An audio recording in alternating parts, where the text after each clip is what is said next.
Thank you to all my channel members, including my fan appreciation level members and my contributor level members, for helping support the YouTube channel. Hello, and welcome to my channel. My name is Jonathan Cohn, and today I have my book review of the book, The Last Light of Edgewood by Luke Boswell. This is the first book in his new series. It's actually his debut as an indie author, and Luke sent me this book a couple months ago asking if I'd be at all interested in reading it, and I said sure.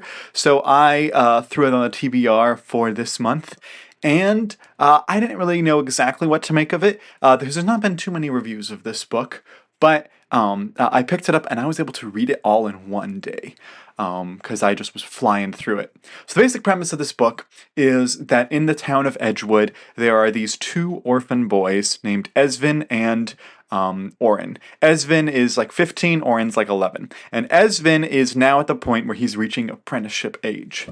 And he ends up being assigned to be the apprentice to the lighthouse keeper. And so now he has to go to the lighthouse keeper. But the lighthouse keeper is a little quirky and has his own like particular idea of what Esvin should be doing as the apprentice. And so Esvin has to decide whether or not he wants to continue on with the apprenticeship or not. At the same time, Oren is noticing things around town are getting a little strange.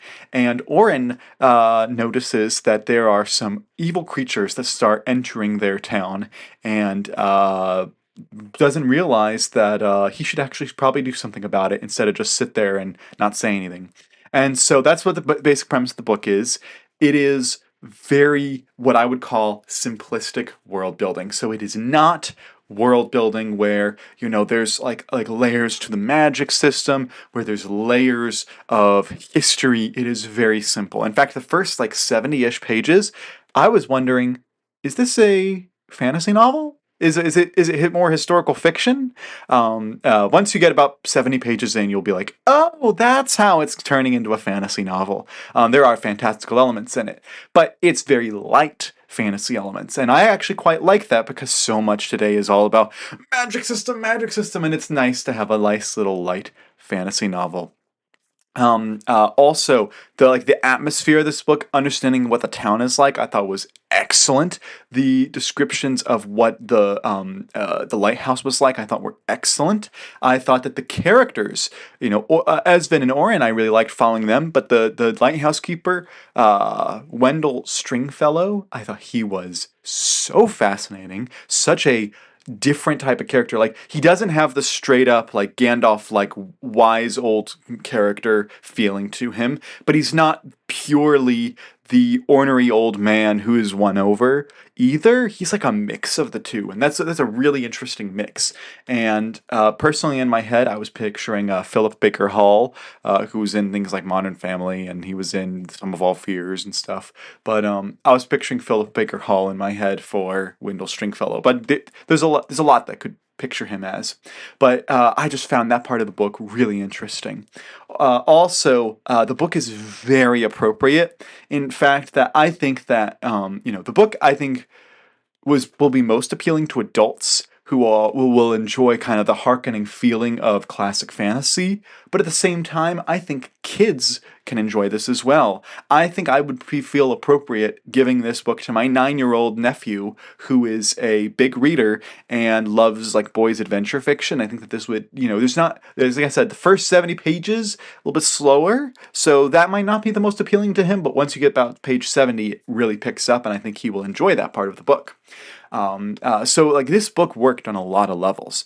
There are a few issues that I have with the book. One is I think that the book needed a prologue and needed something to not only establish the world a little bit more, but also to establish some action to kind of deliver the promise, hey, there's more to this book than just characters learning how to work at a lighthouse. That I think would have helped the book and helped with readers jumping in. The second thing that I think the book needed was more of a denouement, because the climax of the book really happens in the last chapter, really happens at the end of the last chapter, and there's only like 2 pages to kind of calm you down as a reader in a denouement before the book ends, and is, the cliffhanger for book 2. And of course, this book kind of works on its own in a way, but it also was setting up book 2. And if it had just a little bit more, maybe another 5 or 10 pages to really slow down the denouement and really make the reader understand, okay, we're coming to the end here, because I'm just reading and I'm like, oh my goodness, and then it's over. And I was like, what? So it just needed a little bit more, I think. And other than that, I think the book is really well written. The way the characters' dialogue works, the way the descriptions work, I love the writing style. Okay, I'm gonna get super nerdy here for a second. The font design. If you are an indie author, look at the way that he designs the font, the spacing, the text type that he used for the font, and his margins. Brilliant. That was the best use of font design in an indie book I've ever seen. And that is, super nerdy, but sometimes I'm reading some of these books, especially indie books, and I'm like, oh my goodness, this, like, the page design, the font design, the paper is like annoying me. This time I didn't really have that. I still think maybe we could work a little bit on the paper design, but hey, I'm not going to complain about that when the font design was so awesome. So that's just a little positive note I thought I'd add. But really, like, the book, it's a really quick read. It has some cool maps. This book has something that I haven't seen books do in a while since I read, like, The Wheel of Time, where it has a map at the beginning, and then about almost 200 pages in, there's a second map.